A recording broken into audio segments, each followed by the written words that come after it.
තිරුවන් සරණයි ශ්‍රද්ධාවන්ත පින්වත් ඔබ සියලු දෙනාට.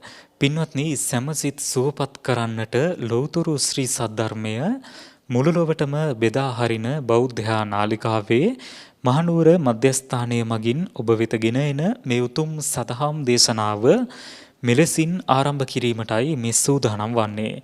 පින්වත්නි, මේ උතුම් සදහම් දේශනාව පැවැත්වීම සඳහා අප සිදු කළ ගෞරවනීය ආරාධනාව පිළිගෙන මේ උතුම් සදහම් මණ්ඩපය වෙත වැඩම කොට වදාළ පූජනීය කෝරළයාගම සරණතිස්ස පින්වත් ස්වාමින් වහන්සේව අප සියලු දෙනාම එක්ව සාදු නහද පවත්වා වන්දනා කරමු. සාදු සාදු සාදු. පින්වත්නි, මේ උතුම් සදහම් දේශනාව මෙලෙසින් ඔබ වෙත ගෙන එන්නට පින්බර දායකත්වය ලබා දෙන්නට යෙදෙන්නේ කුලියාපිටිය දීගල්ල මිදෙල්ල ලිපිනෙහි පදිංචි එල්.ඒ. මංජුල ප්‍රදීප් ලියනාරච්චි මහතා ඇතුළු පවුලේ පින්වත් පිරිස විසින්.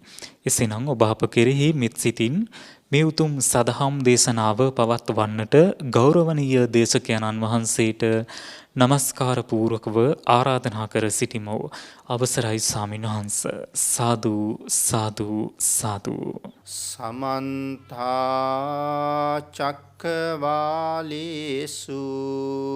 අත්‍රා ගච්ඡන්තු දේවතා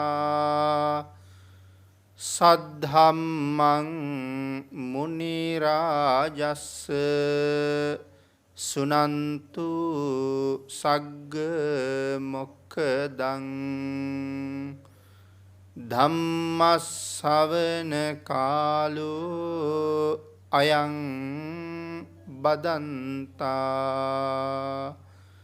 ධම්මස්සවන කාලෝ අයං බදන්තා ධම්මස්සවන කාලෝ අයං බදන්තා නමෝ තස්ස භගවතු අරහතු සබ්බ ධම්මේසු අප්පටිහත ඥානචාරස්ස දස බලධරස්ස චතුවේ සාරජ්‍ය විසරදස්ස සබ්බ සත්තුත්තමස්ස ධම්මිස්ස රස්ස ධම්ම රාජස්ස ධම්මස්සාමිස්ස තථාගතස්ස සබ්බඤුනෝ සම්මා සම්බුද්දස්ස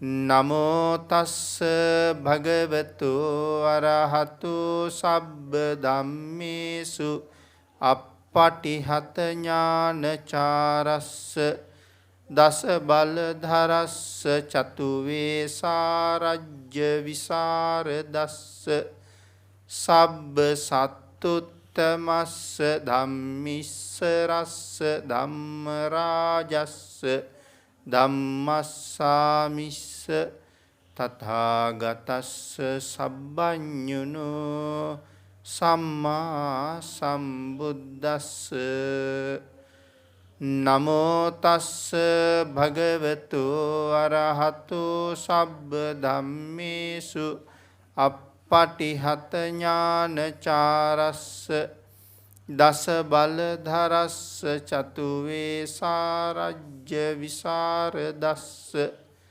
සබ්බ සත්තුත්තමස්ස ධම්මිස්ස රස්ස ධම්ම රාජස්ස ධම්මස්සාමිස්ස තථාගතස්ස සබ්බඤුනෝ සම්මා සම්බුද්දස්ස වැඩම කොට වදාළ අති ගෞරවනීය අපගේ කල්යාණ මිත්‍රෝත්තම අනුරාධපුරයේ ඉන්දානන්ද අපේ පොඩි හාමුදුරුවන් වහන්සේගෙන් අවසරයි සද්ධර්ම ශ්‍රාවක අද ධර්ම දේශනාවේ දායකත්වයේ දරන මංජුල ප්‍රදීප ලියනාරච්චි මහත්මයා ඇතුළු කාරුණික ගුණගරුක බෞද්ධ පින්නතුනි බොහෝම ශ්‍රද්ධාවෙන් යුක්තව සියලු දෙනාම සූදානම් වෙන්නේ තිලෝගුරු ශාන්තිනායක සම්මා සම්බුදුරජාණන් වහන්සේ විසින් ලෝක සත්වයන් පිළිබඳව අසීමිත දයාවෙන් කරුණාවෙන් මෛත්‍රියෙන් යුක්තව අවබෝධ කරගෙන දේශනා කොට වදාළ පරම ගම්බීර වූ ශ්‍රී සද්ධර්ම රත්නයෙන්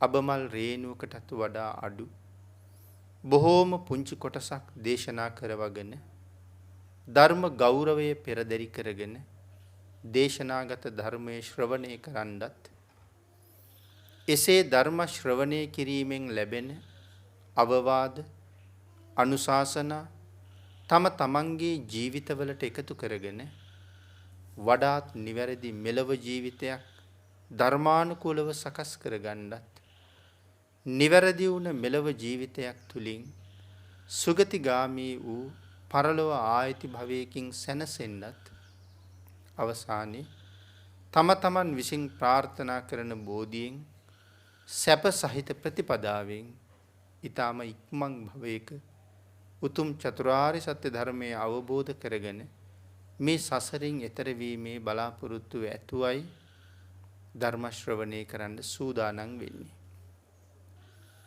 ධර්ම දානමය කුසල කර්මය නම් ඒ උතුම් පින්කමේ අනන්ත ආශිර්වාදයෙන් කුසල මහිමේනුත් ධර්ම ශ්‍රවණය කිරීමෙන් ලබා ගන්න කුසල මහිමයත් ඒ උතුම් බලාපොරොත්තු ප්‍රාර්ථනා මුදුන්පත් කර ගැනීම සඳහාම හේතු වාසනා වේවා කියලා ප්‍රාර්ථනා කරනවා. පින්නතුනි අද ධර්ම දේශනාවේ මාතෘකාව හැටියට මම යොදා ගන්න කල්පනා කළේ පේතවත්තු ප්‍රකරණයේ සඳහන් වන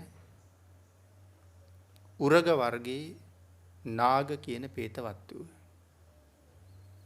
මේ පේතවත්තුව අපේ ජීවිතවලට වටිනා පණිවිඩ කීපයක් නැවත වතාවක් එකතු කරවන අපූර්ව ධර්ම කාරණාවක් අන්තර්ගත පේතවත්තුවක්. විශේෂයෙන් මේ පේතවත්වයේදී පැහැදිලි කරනවා සත්පුරුෂයන්ගේ ඇසුර මොනතරම් වාසනාවන්තද. ගුරුවරුන්ගේ බහට සවන් දීම සහ කීකරු වීම තමන්ගේ සසර මඟ කොයිතරම් සුවපත් කරවන්න හේතු වෙනවද.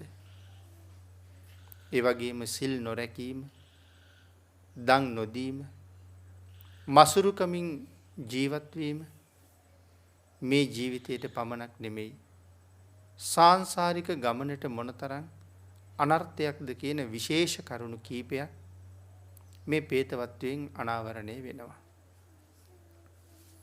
අපේ බුදුරජාණන් වහන්සේ සවැත් නුවර ජේතවනාරාමේ වැඩ ඉන්න කාලේ මේ සංකිච්ඡ කියලා 7 අවුරුදු වයසේ සාමණේරයන් වහන්සේ නමක් හිටියා. සංකිච්ඡ සාමණේරයන් වහන්සේ 7 අවුරුදු වයස වෙනකොටත් රහත් වෙලයි හිටියේ පින්නතුනි. උන්වහන්සේ ගැන කරුණු කාරණා ඊටා විශේෂයි. ධර්මයේ තුල ඒ බොහෝ කරුණු සිහිපත් කරලා තියෙනවා. සසර කරගත්ත අනන්ත පුණ්‍ය මහිමයක් නිසා තමන්ගේ මව දරසෑයක දැව්වත් මේ පුංචි දරුවා පිලිස්සුනේ නැතුව ඒ කුසින්ම තමයි බිහි වුනේ. මව මැරිලා ආදාහනයත් කරලා. ඉතින් ඒ තරම් මහ කුසලයක් තිබිලා තියෙනවා. ලදරු අවදීම රහත් වුණා. ඒ කියන්නේ 7 අවුරුදු වයසේම රහත් වුණා. භික්ෂුන් වහන්සේලා 39ක් බුදුරජාණන් වහන්සේගෙන් කර්මස්ථාන අරගෙන භාවනා කිරීම සඳහා වනාන්තරයට පිටත් වෙන්න අවසරය ඉල්ලුවා. බුදුරජාණන් වහන්සේ දකිනවා මේ භික්ෂුන් වහන්සේලාට මේ වනාන්තරයේදී ජීවිත අනතුරක් තියෙනවා. ඒ ජීවිත අනතුරෙන් මේ භික්ෂුන් වහන්සේලාව ආරක්ෂා කරන්න මේ සංකිච්ඡ කියන පුංචි සාමණේරයන් වහන්සේට පුළුවන් කියලා. නමුත් ඒ කාරණාව මේ භික්ෂුන් වහන්සේලාට භාග්‍යතුන් වහන්සේ සඳහන් කරන්නේ නැහැ. අවසර ඉල්ලුවහම භාග්‍යතුන් වහන්සේ දේශනා කළා මහණෙනි සාරිපුත්තයන් වහන්සේ මුණ ගැහිලම පිටත් වෙන්න කියලා. මොකද සංකිච්ඡයන් වහන්සේ සාරිපුත්ත මහරහතන් වහන්සේ ළඟ තමයි වැඩ ඉන්නේ. මේ භික්ෂුන් වහන්සේලා සාරිපුත්තයන් වහන්සේ මුණ ගැහෙන්න ගියහම සරියුත් මහරහතන් වහන්සේ අහනවා ආයුෂ්මතුන්ලා මෙහි ආවේ කිසියම් උවමනාවකටද කියලා. ස්වාමීනි බුදුරජාණන් වහන්සේ අපට දේශනා කළා භාවනා කරන්න වනගත වෙන්න කලින් සාරිපුත්තයන් වහන්සේ මුණ ගැහෙන්න කියලා. ඒ නිසායි අපි මෙහාට ආවේ. සරියුත් මහරහතන් වහන්සේ දැනගත්තා බුදුරජාණන් වහන්සේ නිෂ්කාරණී කවුරුවත් මෙතෙන්ට එවන්නේ නැහැ. මොනවා හරි හේතුවක් නිසා එවන්නේ ඇත්තේ. උන්වහන්සේගේ ඥාණයෙන් කල්පනා කරලා අර භික්ෂුන් වහන්සේලාගෙන් අහනවා ආයුෂ්මතුන්ලා කිසියම් සාමණේර නමක් ඔබ වහන්සේලාත් එක්ක වැඩ ඉන්නවද මේ වෙලාවේ? නැහැ කියලා සඳහන් කළා. එහෙනම් මේ සාමණේර නම එක්ක යන්න. අර භික්ෂුන් වහන්සේලා සඳහන් කළා ස්වාමීනි මේ පොඩි දරුවෙක්. උන්වහන්සේ මේ වනාන්තරයට එක් කරගෙන ගිහිල්ලා අපිට අපේ කටයුතු වලට කරදර වෙයි. ඒ නිසා ප්‍රතික්ෂේප කළා. නමුත් සාරිපුත්තයන් වහන්සේ සිහිපත් කළා ආයුෂ්මතුන්ලා එහෙම කියන්න එපා. භාග්‍යතුන් වහන්සේ ඔබ වහන්සේලා මම ළඟට යොමු කළේ උන්වහන්සේ වැඩම කරවගෙන යන්න ඕන නිසා. ඊට පස්සේ වැඩම කරවගෙන ගියා. කැලේ හොරු පිරිසක් බිලි පූජාවකට මේ භික්ෂූන් වහන්සේලා අරන් යන්න ආවා. එක්කෙනෙක් අර පුංචි සාමණේරයන් වහන්සේ ඉදිරිපත් වුණා. ස්වාමීනි මමයි මේ ගමනට සුදුස්සා. ඔබ වහන්සේලා මේ ශාසනයේ උසස් ගුණධර්ම දියුණු කරන්න හිතාගෙන වනගත වුණා. ස්වාමීනි මට දියුණු කළ යුතු තව දෙයක් නැහැ. මම ඒ සියල්ල නිමා කරලා ඉන්නේ. ඒ නිසා මම යන්න. ඉතින් උන්වහන්සේ වැඩම කළා. වැඩම කරලා තමන් වහන්සේව මරන්න සූදානම් වෙච්ච හොරු පිරිසේ හොරු 500ක් හිටියා. තමන්ගේ ජීවිතෙත් බේරගෙන මේ හොරු 500ත් බුදුරජාණන් වහන්සේ ළඟට එක් කරගෙන ගිහිල්ලා ඔවුන්ටත් පැවිද්ද ලැබලා දීලා ඔවුන් රහතන් වහන්සේලා බවට පත් කෙරෙව්වා. 20 වයස් සම්පූර්ණ වුණාට පස්සේ උපසම්පදාව ලැබලා තමන් විසින් එක් කරගෙන ආපු එදා හොරු අද රහතන් වහන්සේලා 500ක්. ඒ 500 දෙනත් එක් කරගෙන ඉසිපතනාරාමයට වැඩියා. බරණැස ඉසිපතනෙට. සංකිච්ඡයන් වහන්සේ තවත් රහතන් වහන්සේලා 500ක් එක්ක ඉසිපතනෙට වැඩිය කියලා ප්‍රදේශයේ පුරාම ආරංචි ගියා. නගර වීතිවල මිනිස්සු උන්වහන්සේලාට දන් දෙන්න බෙදාගත්තා. මේ අතර හිටියා එක තරුණ උපාසක මහත්මයෙක්. මේ තරුණ උපාසක මහත්තයා සංකිච්ඡයන් වහන්සේ මුණ ගැහිලා හැමදාම බණ අහනවා. බරණැස එක බ්‍රාහ්මණ පවුලක් හිටියා මිත්‍යා දෘෂ්ටිකයි. එවන් පවුල් බොහොමයක් බරණැස ඉන්න ඇති. නමුත් අර තරුණ උපාසක මහත්මයාගේ ඊටාම මිත්‍රයෙක් තමයි මේ මිත්‍යා දෘෂ්ටික බ්‍රාහ්මණ පවුලේ ලොකු පුතා. ඒ නිසා දවසක් බණ අහන්න යනකොට ඒ බ්‍රාහ්මණ කුමාරයාත් අඬ ගහගෙන ගියා. සංකිච්ඡයන් වහන්සේ ධර්ම දේශනා කළා. බ්‍රාහ්මණ කුමාරයා ගොඩක් පැහැදුනා. ඔහු සතුටු වුණා. ආපහු යන ගමන් මේ උපාසක තැන සඳහන් කළා භික්ෂූන් වහන්සේලාට නිතිබත් දෙන්න මම බාරගත්තා. කලින් ඉල්ලලා තියෙන ස්වාමීනි හැම දවසකම භික්ෂු සංඝයාට දන් දෙන්න මට අවස්ථාවක් දෙන්න කියලා. ඒ අවස්ථාවත් ඉල්ලගෙන බොහෝ දෙනාටත් ඒ බව කියලා හැමදාම දන් දෙන්න බොහෝ දෙනා උනන්දු කරවලයි තිබුණේ. ඒ නිසා තමන්ගේ මිත්‍රයාටත් කියනවා ඔබත් අපිත් එක්ක සංඝයාට හැමදාම දන් දෙන්න එන්න කියලා. අර බ්‍රාහ්මණ කුමාරයා කියනවා ශ්‍රමණ බවත් ගෞතමයන්ගේ ශ්‍රාවකයන්ට දන් දෙන්න අපි දන්නේ නැහැ. ඒ නිසා මට මේ වැඩේ කරන්න බෑ කියලා. ඒ වෙලාවේ මේ උපාසක තැන කියනවා භික්ෂූන්ටනි දන් දෙන්න බැරි. ඔබට පුළුවන් ද හැමදාම මට කෑම වේලක් දෙන්න කියලා. අපෝ ඒක කරන්න මට පුළුවන්. ඒක කරන්න නැතුව කොහොමද කියලා ඇහුවා. නැවත සඳහන් කළා එහෙමනම් මට දෙන කෑම වේල ඔබ එක භික්ෂු නමකට දෙන්න කියලා. ඒ වෙලාවේ හා කීවා. පහවදා උදේම විහාරයට ඇවිල්ලා භික්ෂූන් වහන්සේ නමක් වැඩමවාගෙන ගිහිල්ලා තමන්ගේ ගෙදරදී දානයක් පූජා කළා. එදා ඉඳලා මේ බ්‍රාහ්මණ කුමාරයාත් හැමදාම වගේ දන් දෙනවා. එතකොට මේ පවුලේ ඉන්නවා මේ බ්‍රාහ්මණ කුමාරයාට බාල මලනු කෙනෙක්. ඊට බාල නැගණි කෙනෙක්. ඒ දෙන්නත් වැඩිමල් සහෝදරයා අනුගමනය කරමින් භික්ෂු සංඝයාට දන් දෙන්න පටන් ගත්තා. හැබැයි මේගොල්ලන්ගේ අම්මයි තාත්තයි බුද්ධ ශාසනය කෙරෙහි කිසි පැහැදීමක් නැහැ. භික්ෂූන් වහන්සේලා සම්බන්ධයෙන් කිසි ගෞරවයක් සතුටක් නැහැ. නිතර නිතර භික්ෂු සංඝයාට බනිනවා. දන් දෙන අයට චෝදනා කරනවා. කර්මය කර්මඵලයේ පිළිගන්නේ නැහැ. මහා මිත්‍යා දෘෂ්ටික මසුරු ජීවිතයක් ගත කළේ. කිසිසේත්ම ඒ දෙන්න දනට පිනට යොමු කරන්න දරුවන්ටවත් පුළුවන් වුණේ නැහැ. මේ බ්‍රාහ්මණ පවුලේ ඒ බ්‍රාහ්මණ කුමාරවරුන්ගේ නැන්දගේ පුතා සංකිච්ච රහතන් වහන්සේ ළඟ මහාන වෙලා ඉන්නේ. දැන් තරුණයි. ඒ භික්ෂුන් වහන්සේ හැමදාම තමන්ගේ අම්මගෙන් තමයි දන් වළඳන්නේ. ඉතින් හැමදාම අම්මගේ ගෙදරට වඩිනවා. එතකොට නැන්දගේ පුතා නෙමේ. එතකොට අර ඥාතීන්ගේ කතා බහක් ඇති වුණා. අර මිත්‍යා දෘෂ්ටික බ්‍රාහ්මණ පවුලේ අර බ්‍රාහ්මණ කුමාරවරුන්ගේ නැගණියත් එක්ක මේ භික්ෂූන් වහන්සේ විවාහ කරවන්න. සිවුරු ඇරවලා ගෙදර ගෙන්නගෙන ඒ දෙන්න විවාහ කරවමු කියලා කතා වුණා.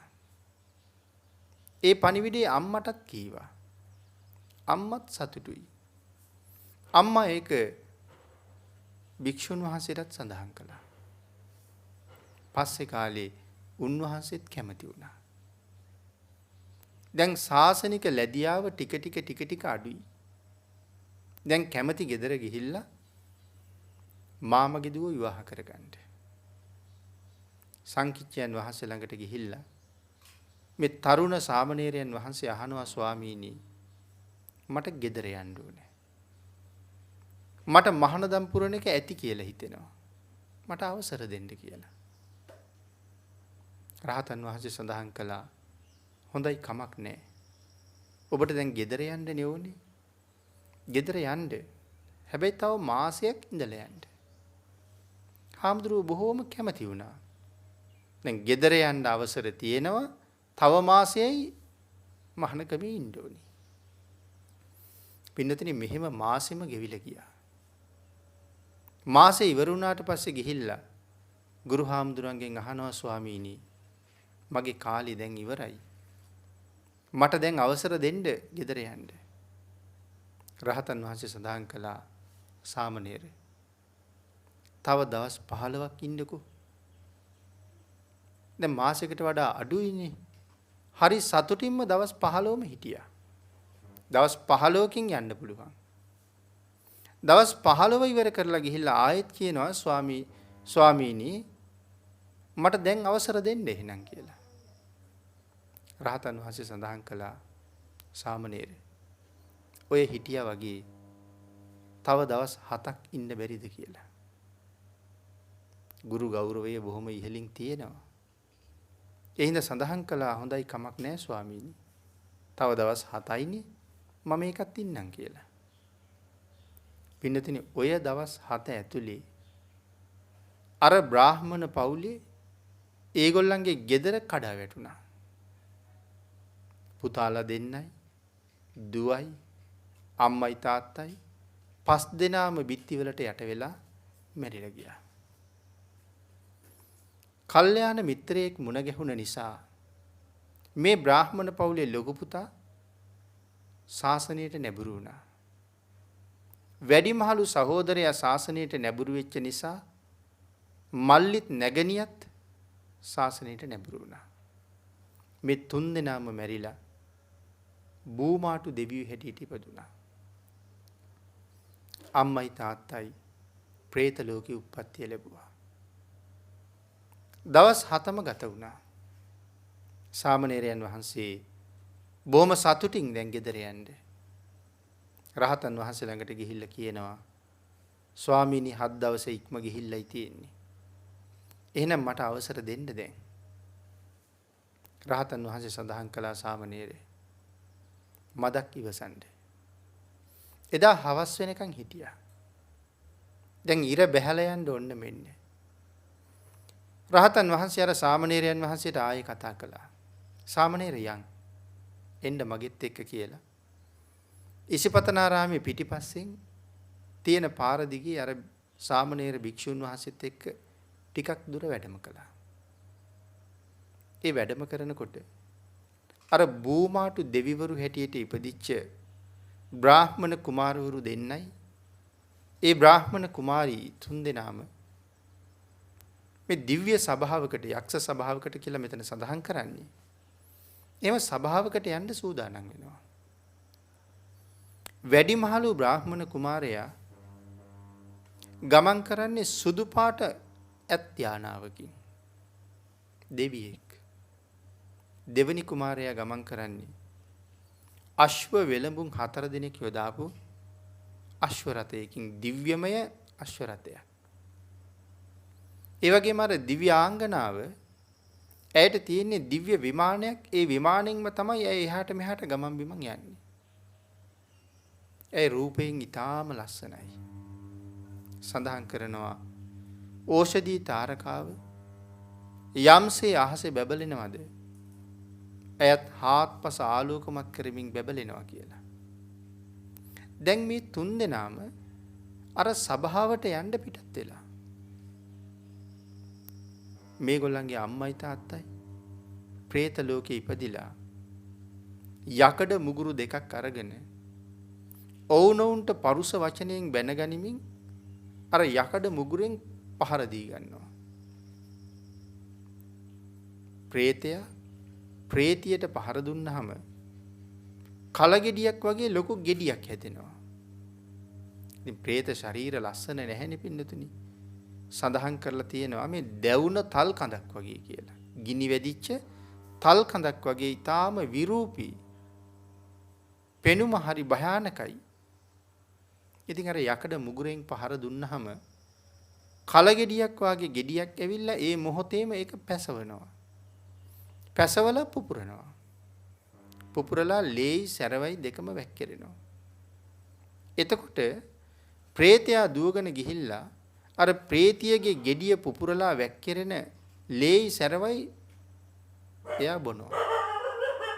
ඒ වෙලාවට പ്രേතියත් යකඩ මුගුරකින් පහර දෙනවා. එතකොට പ്രേතයාගේ ශරීරයේ මහ gediyak ඇවිල්ලා පුපුරලා ලේ සැරව වැක්කිරෙනවා. ඇය දුවගෙන ගිහිල්ලා ඒ ලේ සැරව බොනවා. සංකිච්ඡයන් වහන්සේ තමන්ගේ 이르දියෙන් අදිෂ්ඨාන කළා මේ සිදුවීම සාමණේරයන් දැකිය යුතුයි කියලා. උන්වහන්සේට මේවා පේන්නේ නැහැ. රහතන් වහන්සේ තමයි දකින්නේ. නමුත් 이르දියෙන් පෙන්වන්නයි හදන්නේ. ටික වෙලාවකින් අහනවා සාමණේරේ පේනවද යමක්? එහෙමයි ස්වාමීනි. එහෙමනම් ගිහිල්ලා අර ඇත්යානෙන් අශ්වයානෙන් දිව්‍ය විමානෙන් ඒ යන අයත් එක්ක කතා කරන්න. ඔබට පේනවද പ്രേතෙක් සහ പ്രേතියක්? ඒ දෙන්න එක්කත් කතා කරන්න. මේ പ്രേතයන්ගෙන් කතා කරලා අහනවා ඔගොල්ලෝ කවුද? අර ඉදිරියෙන් යන්නේ කවුද? പ്രേතයා සඳහන් කරනවා ස්වාමීනි ඒ ඉස්සරහා සුදු පාට ඇත්යානාවෙන් යන්නේ මගේ ලොකු පුතා. බුද්ධ ශාසනය කෙරෙහි ප්‍රසන්නව සිල් ගුණ ආරක්ෂා කරගෙන හොඳට දන් පැන් දෙමින් ජීවත් වුණා. මරණින් පස්සේ ඔවැනි දිව්‍යාත්මයක් ලැබුවා. අශ්වයානයෙන් යන්නේ කවුද කියලා අහපුවම සඳහන් කළා ඒ අපේ දෙවනි පුතා. ඔහුත් ශාසනය කෙරෙහි ප්‍රසන්නව කටයුතු කරලා මරණින් පස්සේ දිව්‍යමය ආත්මයක් ලැබුවා. අර රන්සිවිගේ ඇතුළේ ඕෂධී තාරකාව වගේ බැබලි බැබලි හාත්පස ශරීරයෙන් ගලන ආලෝකයෙන් ආලෝකමත් කර කර මුවැත්තියක් වගේ මද ඇස්පියවිලි ඇති ඒ අපූර්ව දිව්‍යාංගනාව අපේ දුව. ඇයත් සහෝදරයින් දෙන්නගේ පාරෙම ගියා. ශාසනය මුල් කරගෙන කටයුතු කළා. ඒ තුන්දෙනාම මැරිලා දිව්‍යමය සේවක සේවිකාවන් නැතුව පරිවාර දිව්‍යාංගනාවන් දිව්‍ය පුත්‍රයින් ප්‍රධානව බොහෝම සැපවත් දිව්‍යමය ආත්ම ලැබුවා. ඔවුන්ගේ අම්මයි තාත්තයි වෙච්ච අපි දෙන්න බොහෝම මසුරුකමින් ජීවත් වුණා. අපි ගාව කිසි ශ්‍රද්ධාවක් තිබුණේ නැහැ. අපි දන් දීලා තිබුණේ නැහැ. අපි සිල් ගුණ ආරක්ෂා කළේ නැහැ. එකම ගේ ඇතුලේ එකම විදිහට මැරුණා අපි 5 දෙනා. ඉපදෙනකොට ඉපදිච්ච හැටි නැවත ඉපදිනේ ওই විදිහටයි ස්වාමීනි. එහෙම සඳහන් කරාම අර සාමණේරයන් වහන්සේ කල්පනා කළා මේ ප්‍රේතයන්ගේ ප්‍රේත ලෝකේ ආහාරය මොනවද දන්නේ? මේ ප්‍රේතයෝ ප්‍රේත ලෝකේ නිදාගන්නේ කොහොමද දන්නේ? ඒ කාරණාවත් අහන්න ඕනේ කියලා හිතලා මේ දෙන්නගෙන් අහනවා මොනවද ඔබලගේ ආහාරය? කොහොමද ඔයගොල්ලන්ගේ යහනාවල්? ප්‍රේතයෝ සඳහන් කරනවා ස්වාමීනි අපි දෙන්නට පහර දීලා ශරීරයේ ඇතිවෙන ගෙඩි පුපුරලා ලේසරව වෑහෙනකොට අපි දෙමාරුවට බොනවා. ඒක ස්වාමීනි කැමැත්තෙන් නෙමෙයි කරන්නේ. නමුත් වෙන කරන්න දෙයක් නැහැ. අපි වගේම මනුස්ස ලෝකේ ඉන්න කාලේ සිල් ගුණ ආරක්ෂා කළේ නැති, දම්පැන් දුන්නේ නැති, මසුරුකමින් ධන ධාන්‍ය එකතු කරමින් ඒ ධනය රැකගනිමින් නොකා නොබී ජීවත් වෙච්ච අය പ്രേත ලෝකේ හුඟක් ඉන්නවා. ඒ හැමෝම දැන් ඇඬු කඳුලින් හැමෝම දුක් වෙනවා Tamanට වෙච්ච දේ ගැන. ඒ වුණාට මනුස්ස ලෝකේ ඉන්න කාලේ අපිට මෙහෙම වෙයි කියලා ඒ කවුරුවත් හිතුවේ නැහැ. ස්වාමීනි අපි හිතුවේත් නැහැ. නමුත් මේ දුක්ඛිත ජීවිතයට අපි ඇද වැටුණා. එහෙම සඳහන් කරලා මේ ප්‍රේතයෝ සඳහන් කරනවා ස්වාමීනි අපේ ජීවිතෙත් අනිත්‍යයි. අපි මනුස්ස ලෝකේ හොයාගත්ත ධන සම්පත්, රන් රිදී මුතුමැණික්, යාන වාහන ඒ සියලුම දේවල් අනිත්‍යයි. ඒ වුණාට අපිට ඒක වැටහුණේ නැහැ. අනිත්‍ය බව දැන ඒ ගැන සිහියෙන් ප්‍රඥාවෙන් කල්පනා නොකර ලෝකය සදාකාලිකයි වගේ හිතුවා. අපි මැරෙන්නේ නැති වෙයි කියලා හිතුණා. මෙවන් දුකක් අපිට උරුම වෙයි කියලා අපි කවදාවත් හිතුවේ නැහැ. නමුත් අපි අති භයානක දුක්ඛිත പ്രേත ආත්ම භාවයට වැටුණා. പ്രേත ලෝකයේ දුක මෙච්චරයි මෙපමණයි කියලා ප්‍රකාශ කළ නොහැකි තරම් අතිශය භයානක දුක් සහිතයි. මේ කාරණාව සඳහන් කරලා උන්වහන්සේට කියනවා ස්වාමීනි අපි වෙන කවුරුවත් නෙමෙයි. ඔබ වහන්සේගේ නැන්දයි මාමයි කියලා. ප්‍රේතයෝ සඳහන් කරනවා ස්වාමීනි සසර ගමනේ සැපය වෙනුවෙන් අපි එදා ජීවිතේ මොකවත්ම කරගත්තේ නැහැ. ඒ කාරණාවෙන් මොකද්ද පින්නතුනි මේ කියන්නේ? මනුස්ස ජීවිතේ නම් කොයිතරම් ශ්‍රේෂ්ඨද? අපේ පින්නතුන් ඕන තරම් බණ අහනවා. මනුස්ස ජීවිතයේ ඊටාම දුර්ලභයි කියන කාරණාව නිතර නිතර ධර්ම දේශනාවල් වලින් අපි අහලා තියෙනවා. එවන් දුර්ලභ වූ ජීවිතයක් ලබාගෙන ඒ ලබාගත් දුර්ලභ මනුස්ස ජීවිතයේ හැබෑම සම්මාදිට්ඨික ජීවිතයක් බවට පත් කරගත්තොත් ඒ අයට පුළුවන් පින්නතුනි අනාගත ජීවිත කෝටි ප්‍රකෝටි ගණනකට හම්බ කරන්න. මේ එක තනි ජීවිතයේ ඇතුලේ අනාගත ජීවිත කෝටි ප්‍රකෝටි ගණනකට හම්බ කරන්න මේ ජීවිතෙන් පුළුවන්. හැබැයි අපි හම්බ කරගත්ත මේ ලෞකික ධන සම්පත් ආදියද අනාගත ජීවිතවලට ගෙනියන්න පුළුවන් වෙන්නේ. ඒව කවදාවත් ගෙනියන්න බෑ. ඒකයි ප්‍රේතයෝ මුලින් සඳහන් කළේ සල්ලි මිල මුදල් රන් රිදී මුතු මැණික් මේ දේවල් ඔක්කොම අනිත්‍යයි කියලා. ඒ දේවල් ගෙනියන්න බෑ.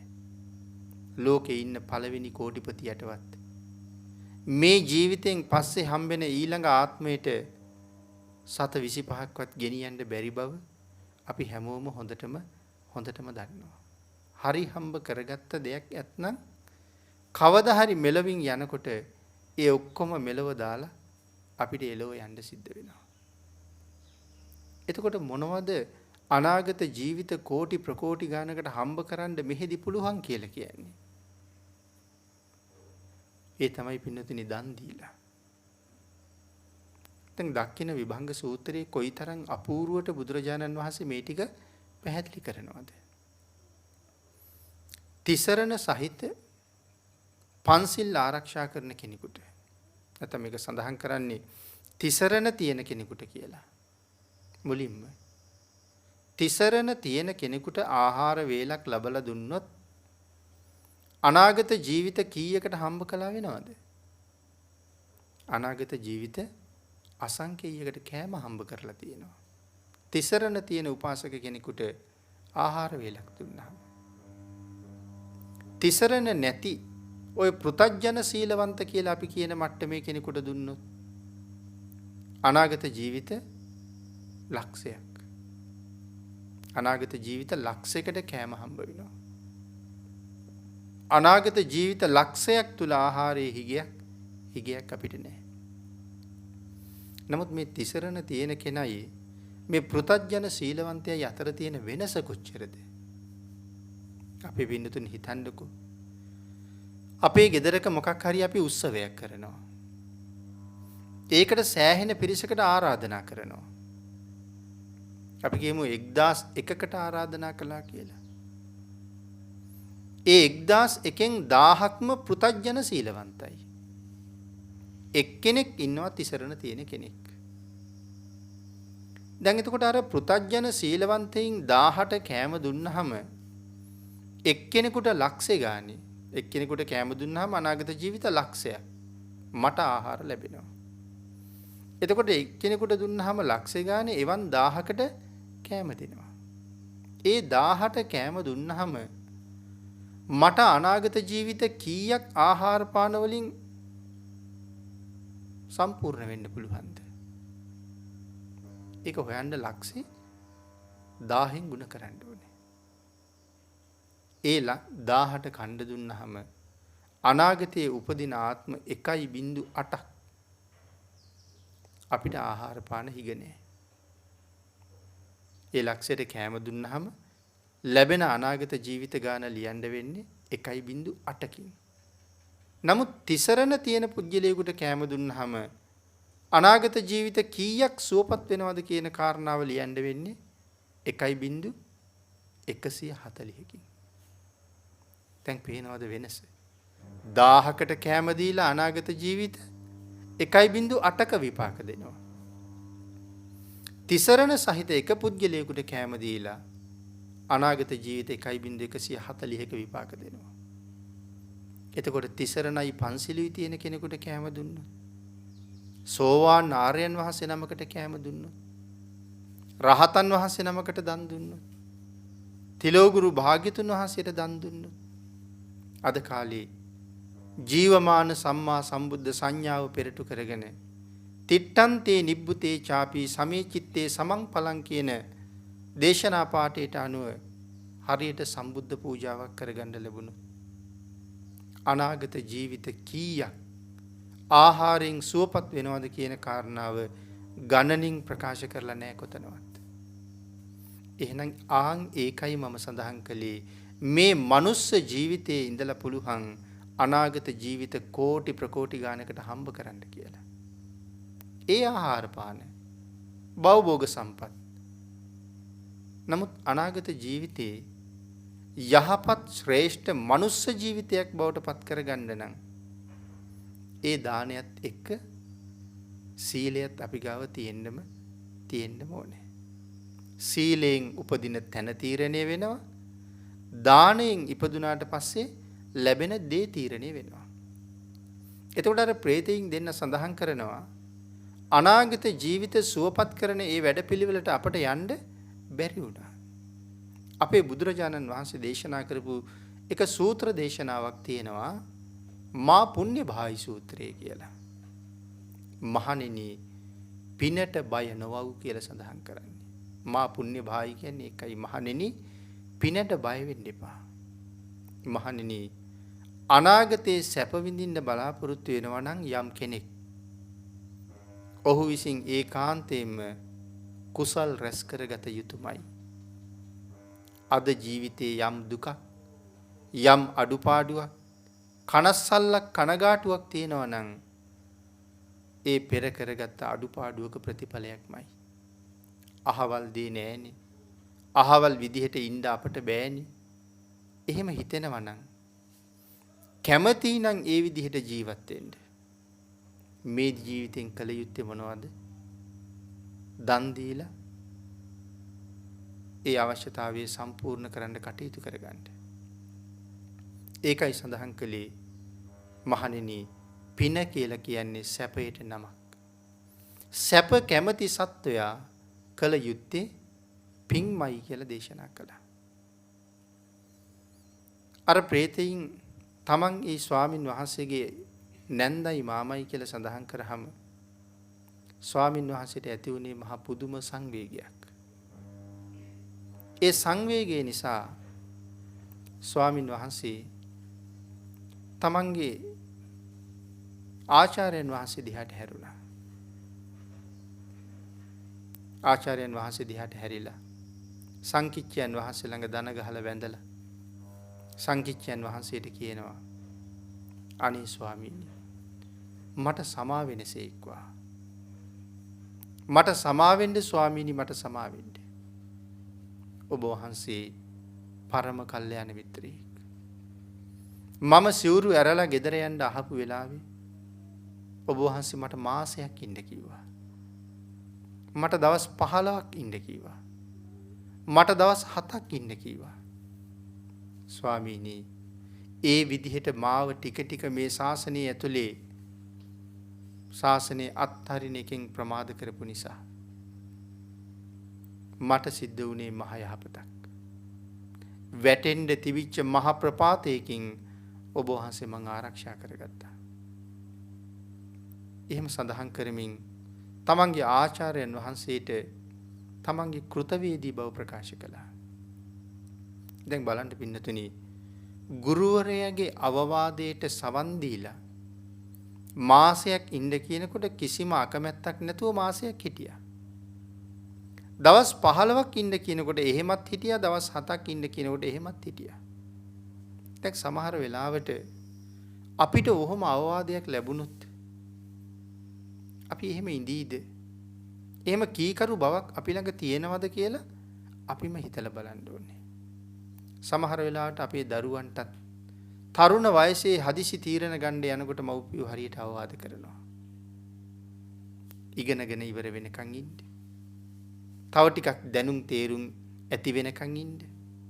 මව්පියෝ එහෙම අවවාද කරාම ඒ අවවාදයට කීකරු නැති කී දෙනෙක් තමන්ගේ හිතුමතේ කැමති දේවල් කරගෙන මේ ජීවිතයේ අපායක් වගේ කරගෙන ජීවත් වෙනවද? එහෙම මිහිපිට දුක් විඳින අය කොච්චර අපි අතර අපේ සමාජයේ ඉන්නවද? භික්ෂුන් වහන්සේලාගේ පැත්තෙනුත් එහෙමයි. ඕන තරම් ශාසනය පිළිබඳව කලකිරීම ඇති වෙනවා. ඒ වෙලාවට ගුරුවරුන්ගෙන් අවවාදයක් ඉල්ලන්නේ නැතුව තමන්ට හිතෙන පරිදි සිවුර කොහේ හරි තියලා සමහරලාට උන්වහන්සේ ගෙදර ගිහිල්ලා. ඒ වාගේ අවස්ථා ඕන තරම් හම්බ වෙනවා.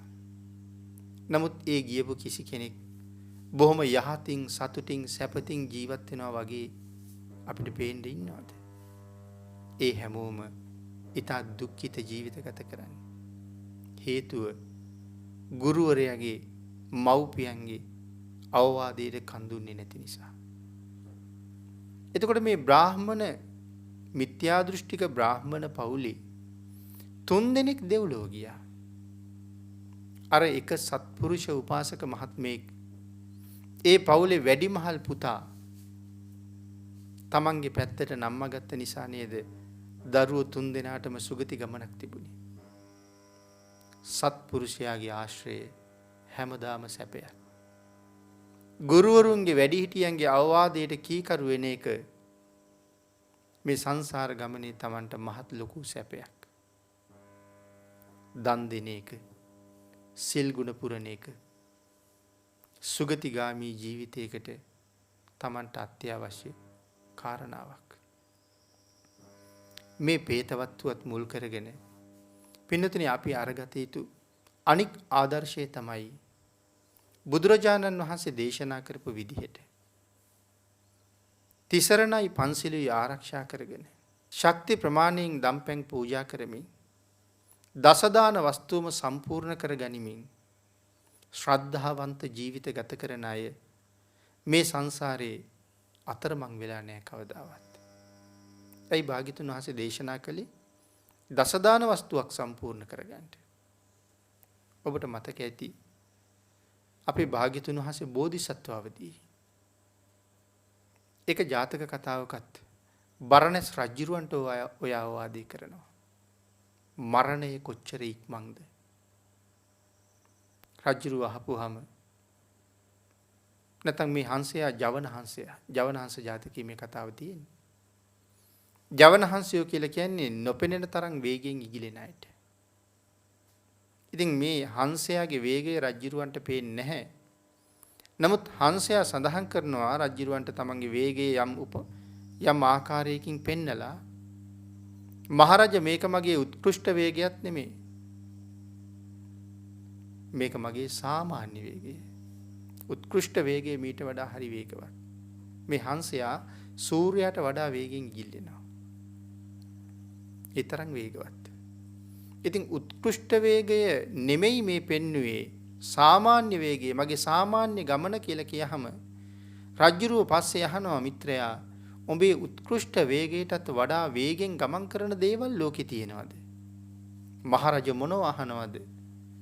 මගේ උත්කෘෂ්ඨ වේගයට වඩා කොයි තරම් වේගෙන් ගමන් කරන දේවල් තියෙනවද? ඒ අතර අති විශේෂ දෙයක් තියෙනවා. මොකද්ද කියලා ඇහුවා. මහරජා උපන්නා වූ සත්වයා ළඟට මාරයා පැමිණෙනවා මගේ උත්කෘෂ්ඨ වේගයට වඩා හුඟක් ඉක්මනින්. එහෙම කියනකොට බරණැස් රජුරන්ට සිහි නැතුව ගියා.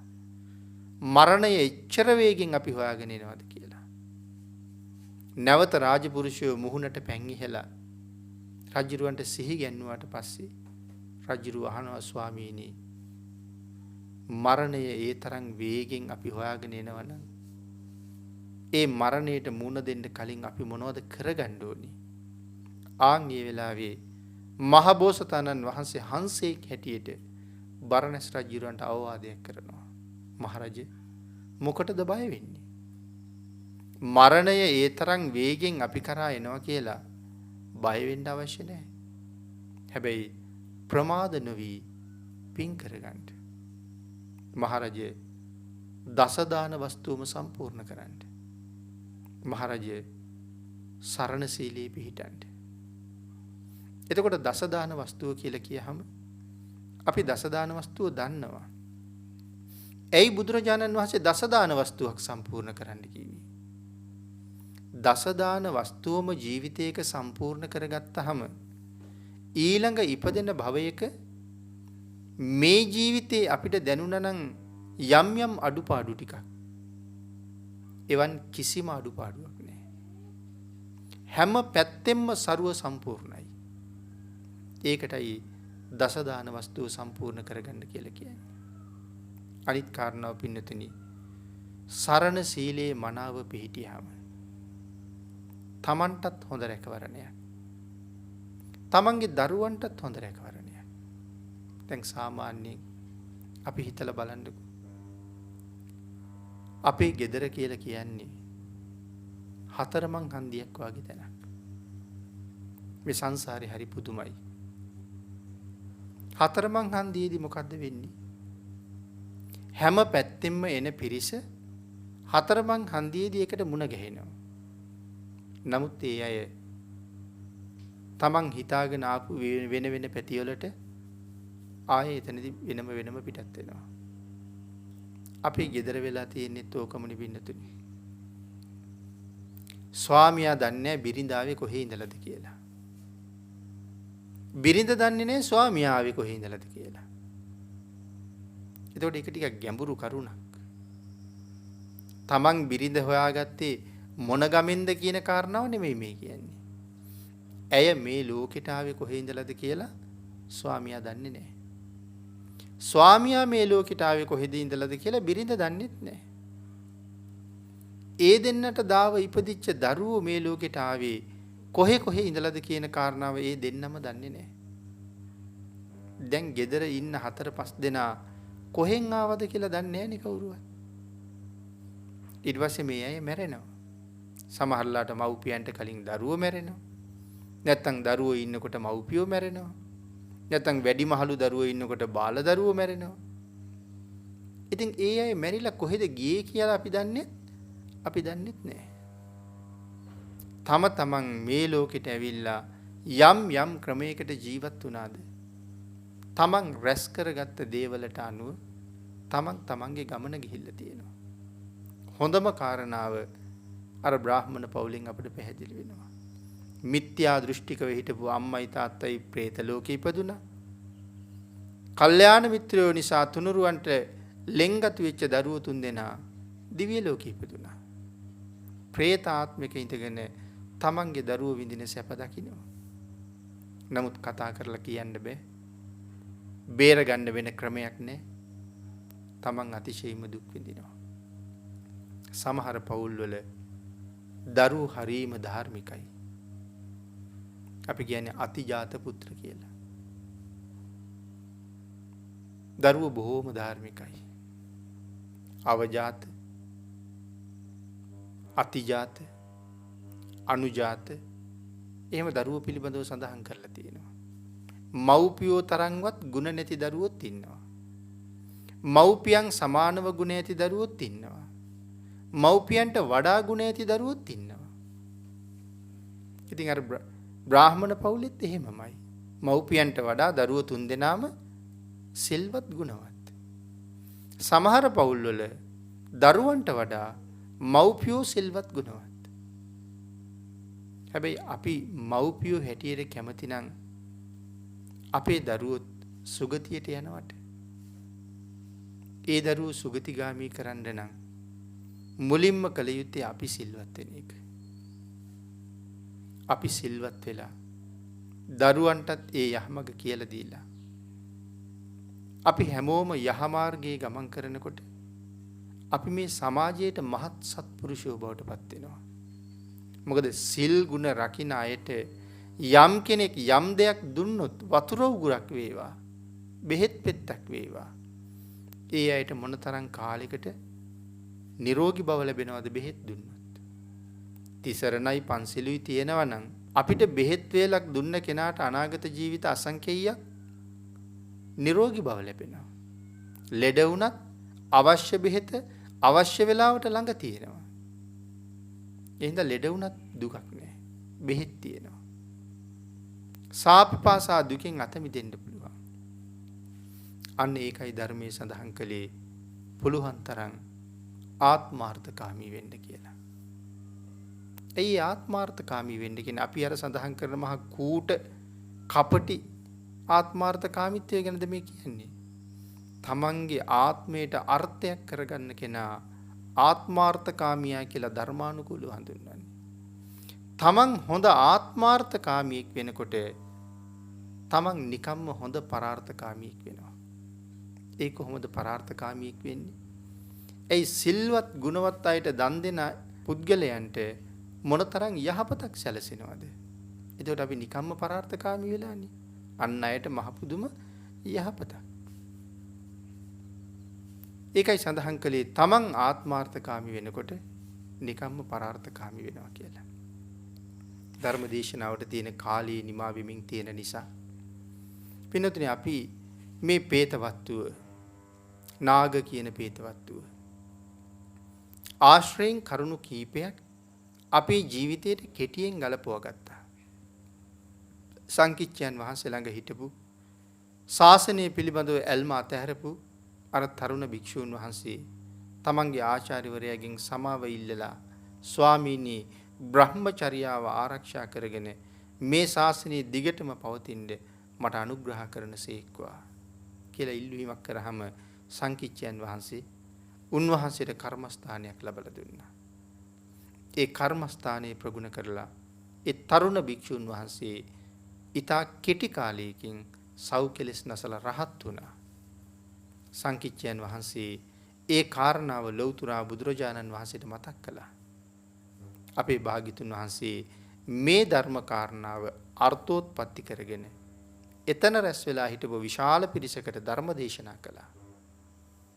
එයින් බොහෝ දෙනෙක් සෝවාන් සකදාගාමි ආදී මාර්ගඵල ලබා ගත්තා.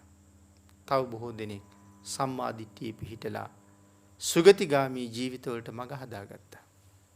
එhmenan අපි විශේෂයෙන් ගත යුතු ආදර්ශය තමයි අවවාදයේ තමයි මේ තුලින් කල්යාණ මිත්‍රයන්ට නිරන්තරයෙන් කීකරු වෙන එක අත්‍යවශ්‍යම කරුණක්. මහා මංගල සූත්‍රයේ දේශනා කොට වදාළේ මුලින්ම අසේවනාච බාලාන බාලියෝ සේවනය කරන්න එපා. කල්යාණ මිත්‍රයෝ මැසුරු කරන්න. මව්පියන්ගේ ගුරුවරුන්ගේ අවවාදයට කීකරු වෙන්න. තිසරණ සහිතව සිල්වත් ජීවිත ගත කරන්න. මසුරුකම අතහැරලා දම්පැන් පූජා කරන්න. උතුම් බුද්ධාන්තරයක ලබාගත් ශ්‍රේෂ්ඨ මනුස්ස ජීවිතයට හැබෑම සාධාරණයක් කරගෙන දුකින් තොර යහපත් ජීවිත ලැබමින් තව තව කුසල් දහම් රැස් කර ගනිමින් නිවන් දක්නා ජාති දක්වා සම්මා දිට්ඨික ජීවිත ලැබලා කුසලයෙන් පෝෂණය වෙලා සතර පායට පිටුපාලා සංසාරයෙන් එතර යන වැඩපිළිවෙලකට මේ ලබාගත් උතුම් මනුස්ස ජීවිතය තුළ අපි පාර කපන්න ඕනේ. ඒ සඳහා රත්නත්‍රී අනන්ත ආශිර්වාදී අපට ශක්තිය, ධෛර්යය, වාග්ය, වාසනාව උදා වේවා කියලා ප්‍රාර්ථනා කරමු. පින්නතුනි අද මේ උතුම් ධර්ම දේශනාවේ දායකත්වයේ දරනු ලබනවා කුලියාපිටිය දීගල්ල මීදෙල්ල ලිපිනේ පදිංචි එල්ලේ මංජුල ප්‍රදීප් ලියනාරච්චි මහත්මයා ඇතුළු පවුලේ පින්නතුන් විසින් උතුම් අරමුණු හැටියට සිහිපත් කරනවා සියලුම බ්‍රහ්මරාජයන් වහන්සේලාටත් අනෙකුත් සියලුම ආර්යයන් වහන්සේලාටත් සම්මා දිට්ඨික දෙවි දේවතාවුන් වහන්සේලාටත් මේ පින් අනුමෝදන් කරමි. අනුමෝදන් වේවා කියලා මුලින්ම පුණ්‍ය අනුමෝදනා කරනවා. බොහෝම සත්පුරුෂයන් හැටියට අපටත් ආශිර්වාද කරලා පින් අනුමෝදන් කරනවා.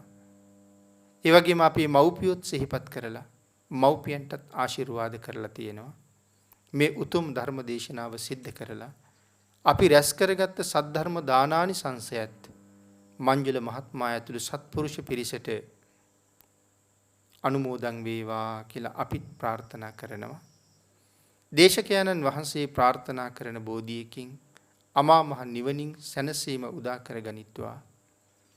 අපට නිතර අවවාද අනුශාසනා ලබා දෙන අපගේ කල්යාණ මිත්‍රෝත්තම අනුරාධපුර ඉන්දානන්ද ස්වාමින් වහන්සේටද මේ පුණ්‍ය ධර්මයන් එකසේම අනුමෝදන් වේවා. උන්වහන්සේද ප්‍රාර්ථනා කරන බෝධියෙන් උතුම් නිවනින් සැනසීම ලබා ගනිත්වා කියලා අපේ ස්වාමින් වහන්සේටත් ආශිර්වාද කරලා තියෙනවා. අද දිනේ ජන්මදිනයේ යෙදිලා තියෙන එල්.ඒ. මංජුල ප්‍රදීප් ලියනාරච්චි මහත්මයාට ඊටාම ඉක්මන් භවයක යහපත් ප්‍රතිපදාවකින් උතුම් චතුරාර්ය සත්‍ය ධර්මය අවබෝධ කරගන්නත් ශ්‍රාවක බෝධියකින් අමා මහ නිවනින් සැනසීම ලබා ගන්නත් මේ උතුම් සද්ධර්ම දානානි සංසයත් ශ්‍රවණානි සංසයත් හේතු වාසනා වේවා කියලා ප්‍රාර්ථනා කරනවා. ඒ වගේම එතුමන්ගේ දෙමව්පියන්ටත් ස්වාමි දියණියටත් දරුවන්ටත් සහෝදර සහෝදරියන්ටත් නිවන් දොරටු විවර වීම සඳහා මේ කුසල කර්මයේම හේතු වේවා. අද දින මෙම ධර්ම දේශනාව ශ්‍රවණය කිරීම සඳහා මේ ස්ථානයට පැමිණි සියලුම ඥාති හිත මිත්‍රාදීන්ට මේ පුණ්‍ය ධර්මයන් අනුමෝදන් වේවා. පින් බලාපොරොත්තු වෙන සියලුම මියගිය ඥාතීන්ට මේ පින් අනුමෝදන් වේවා. ඊට අමතරව අපවත් වී වදාළ අතිපූජනීය නා වූ යනේ ශ්‍රී අරිය ධම්ම මහා ස්වාමීන්ද්‍රයන් වහන්සේටත් අතිපූජනීය ගංගොඩවිල සෝම ස්වාමීන්ද්‍රයන් වහන්සේටත් පරම පූජනීය උඩු උල්ලේ මුනින්දානන්ද නායක මාහිමිපාණන් වහන්සේටත් බෞද්ධ මාධ්‍ය ජාලයේ නිර්මාතෘවරව වැඩ සිට අපවත් වී වදාළ දරණාගම කුසල ධම්ම නායක මාහිමිපාණන් වහන්සේ ඇතුළු අපවත් වී වදාළ මහා සංඝරත්නයේ සියලු දෙනා වහන්සේටමත් මේ උතුම් කුසල් අනුමෝදන් වේවා කියලා ප්‍රාර්ථනා කරනවා. රට ජාතිය වෙනුවෙන් ජීවිත පරිත්‍යාග කරපු සියලුම රණවිරුවන්ට මේ පින් අනුමෝදන් වේවා. කොරෝනා වසංගතයෙන් පීඩා විඳින සියලු දෙනාටම තුනුරුවන්ගේ ආශිර්වාදයෙන් ඉක්මන් සුවය නිදුක් නිරෝගී භාවය චිරජීවනයේ වහවහා සැලසේවා කියලා ප්‍රාර්ථනා කරනවා. මංජුල ලියනාරච්චි මහත්මයා ඇතුළු සත්පුරුෂ පිරිස විසින් පින් අනුමෝදන් කළ සියලු දෙනාටම පින් අනුමෝදන් වේවා. ආශිර්වාද කළ සියලු දෙනාටම රත්නත්‍රයේ ආශිර්වාදයෙන් නිදුක් නිරෝගී භාවයේ චිරජීවනයේ උදා වේවා. අද දවසේ ජන්මදිනයේ සිහිපත් කරන මංජුල ලියනාරච්චි මහත්මයාට අප විසින් මේ රැස් කරගත්ත උතුම් ධර්ම දානානිසංසයත් විශේෂයෙන් අනුමෝදන් වේවා කියලා පුණ්‍ය ආශිර්වාද කරනවා. සියලු දෙනාටම උතුම් චතුරාර්ය සත්‍ය ධර්ම අවබෝධය සඳහාත් මේ මහා පුණ්‍ය කර්මය හේතු වාසනා වේවා කියලා ප්‍රාර්ථනා කරනවා. ආකාසට්ඨා ච බුම්මට්ඨා දේවා නාග මහිද්దికා පුඤ්ඤන්තං අනුමෝදිත්වා චිරං රක්ඛන්තු ලෝක සාසනං දේවෝ වස්සතු කාලේන සස්්‍ය සම්පatti හේතුච පීතෝ භවතු ලෝකෝ ච රාජා භවතු ධම්මිකෝ.